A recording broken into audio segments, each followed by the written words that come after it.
Joining me now, as he does each and every week, is Sky News Australia's media watchdog, columnist Gerard Henderson. Thank you. Well, thanks for joining us on the desk, as always.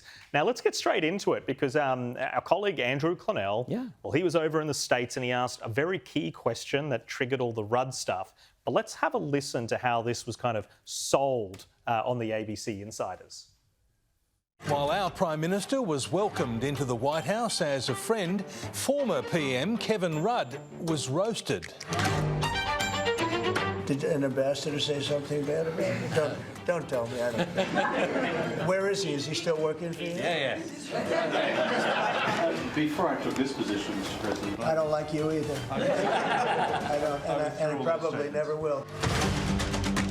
Gee, they compressed it to about, it was the story of the week, really, and they compressed it to about 10 seconds. Well, it was a great question from Andrew Clennell. It was a great question, and it was a funny answer, and it was a lively moment. It's probably the most interesting question being asked in Australian media this year. Yep. And the ABC, cut out the question like it sort of, the whole matter came up spontaneously, and people started talking about things. Now, sure, Sky News is some kind of a competitor of the ABC, but the ABC, as the taxpayer-funded public broadcaster, has an obligation to cover the whole news. And if just because a rival journalist asks a clever question, there's no reason to cut it out. But it was clearly cut out. So if you're sitting there watching it and you hadn't seen it before, you'd think that this came out of the blue. Maybe the Prime Minister said something to the President you wouldn't really know. So. I don't think these things should be censored like that. Well, compare it to how they handled the John Lyons question, which triggered some. Yes. And so he was their hero. They put out stuff all over social media. They did analysis of why he asked the question. It ran on the news, it ran on commentary. Yeah, well, that was different because that was John Lyons. Yes. Editor Americas. Not enough minutes in the day, perhaps. Maybe we can give them that out. Maybe it was a time crunch. Well, you're very kind. Very good. Well, let's stay on the ABC and let's have a listen to this grab involving Matt Canavan and David Speers. Yeah. What would it cost Australia to drop the net zero target, to get rid of net zero? What's the cost? To drop net zero. Well, there's obviously in that question there's the cost of it. The calculation is what is the cost of getting to net zero, because the cost of dropping it is the benefit of avoiding those costs. No, and what we know, it's really not the question. The question is, if we drop the target now, do we lose investment? Do we lose opportunities? What's the cost of abandoning the target right now? Right. Okay. Well. Sorry. I mean, you can ask the question you like. I'll answer it the way I like. It's very clear, of course, that the cost of not doing something is avoiding the costs of doing it. Right. I do love that quip from him. You can ask it how you like, I'll answer it how I like. Well, what's going on here?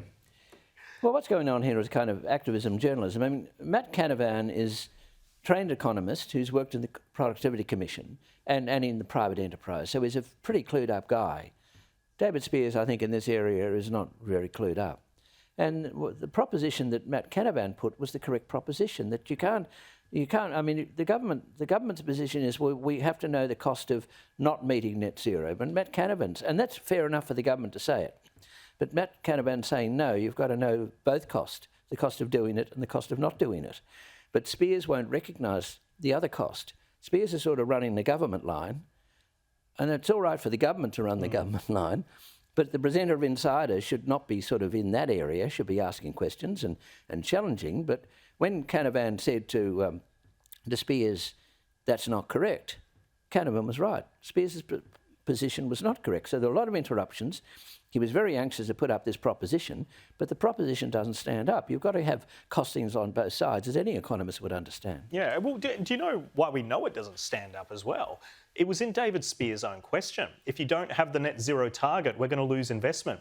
I wonder why that would be. Are we maybe going to be losing investment because they need an artificial environment to work? The technology is not feasible organically. So if you don't have this system where the entire government is moving towards preferred technology, then the people don't invest there. They only invest there if there's subsidies, if there is some kind of assistance. And the moment a country says, well, we're going to look at it from neutrality, that investment goes away. I say good. We don't want bad investments.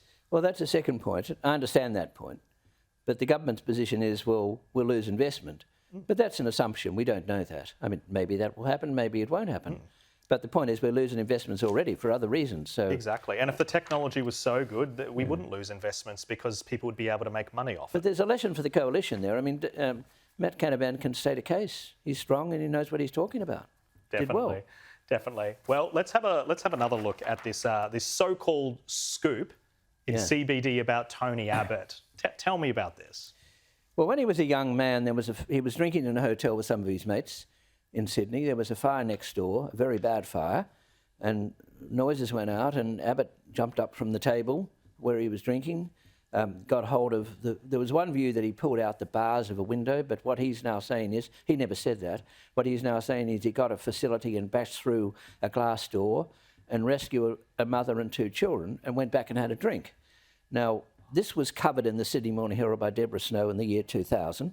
Abbott doesn't boast. I mean, if this had been a sort of a popular Labor figure like Bob Hawke, we would have known that Bob Hawke rescued 3 people in a fire in a quite courageous act. But Abbott didn't boast about it.